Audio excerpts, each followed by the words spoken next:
जयराम जी, आपको 11 दिन लग गए यहाँ तक पहुँचने में? नहीं, आखिर कौन है ये? जो है हमारे ही साथी हैं।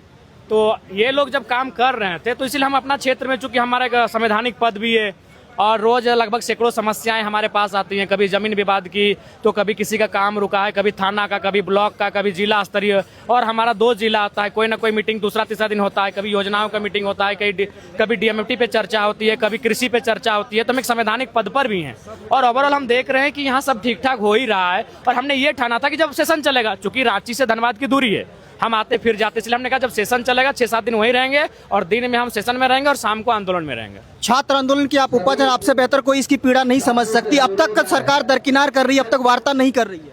देखिए, अगर चूंकि वर्तमान में जो हेमंत सोरेन जी हैं वो बाबा साहेब अम्बेडकर को मानने वाले हैं, वो कहते हैं बार बार कि उनको मानते हैं, तो सच में अगर उनको मानते हैं तो उन्हें झुकना चाहिए, संवाद करना चाहिए। क्योंकि जिस पैमाने पर झारखंड में पेपर लीक हुआ है, हमें लगता है कि इनके किसी पड़ोसी राज्य में नहीं हुआ होगा। इतनी भारी पैमाने पर हर एक परीक्षा सवालों के कटघरे में है, छोटा से छोटा और सर्वोच्च जेपीएससी, सारे परीक्षाएं जो है राज्य में वो सवालों के कटघरे में है। आप देख रहे हैं ब्लैक लिस्टेड कंपनियां, और स्पष्ट अखबारों के पढ़ने में कि वे लोग सजाए आफ्ताब हैं। उनकी सर्च चल रहा है बिहार में, उड़ीसा में, तो कहीं किसी के उत्तर प्रदेश में, उन पर कानूनी कार्रवाई का आदेश है, उन पर मुकदमे हैं, और उनको झारखंड में दामाद बना के टेंडर दिया जा रहा है। तो इतना बड़ा, इससे बड़ा शर्मसार और क्या हो सकता है?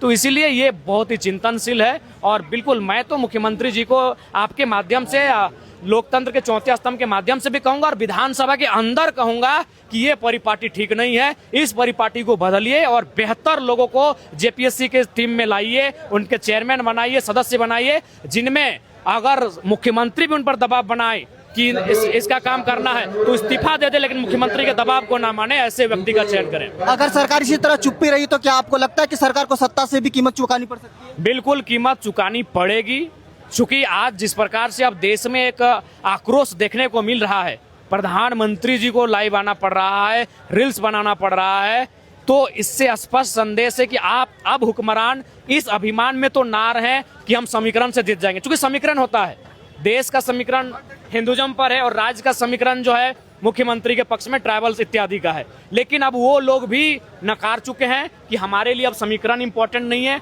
हमारे लिए हमारे बच्चों का सेफ फ्यूचर इंपॉर्टेंट है। जो उनके सेफ फ्यूचर की बात करेगा, उनके साथ जनता जाने का काम करेगी। क्या विधानसभा में इस बार आप इस मुद्दे को प्रखर रूप से उठाएंगे? बिल्कुल, सबसे महत्वपूर्ण मुद्दा यही रहेगा। विधानसभा इस पर मात्र 4 दिन चलेगा। अगर बाधित नहीं हुआ, चूंकि विपक्ष और इसमें कभी कभी सत्ता पक्ष भी विपक्ष को इशारा कर देता है कि आज बाधित कर दीजिए, तो अगर बाधित नहीं हुआ, विधानसभा सदन चला, तो ये मुद्दा जोरदार तरीके से उठेगा और इतना जोरदार तरीके से उठेगा कि उसकी गूंज झारखंड से लेकर पूरे देश को सुनाई देगी।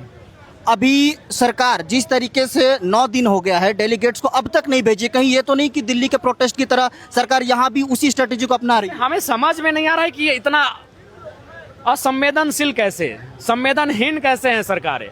अगर कोई इस प्रकार की एक्टिविटी होती है कि छात्र के युवा अगर सड़कों पर आ गए तो फौरन संवाद होना चाहिए, 24 घंटे के अंदर संवाद होना चाहिए। क्यों पढ़ने वाले बच्चे सड़कों पे, क्यों पढ़ने वाले बच्चे हड़ताल में, क्यों पढ़ने वाले बच्चे धरने पर, क्यों और भूख हड़ताल में क्यों? आप हमारे भविष्य हैं।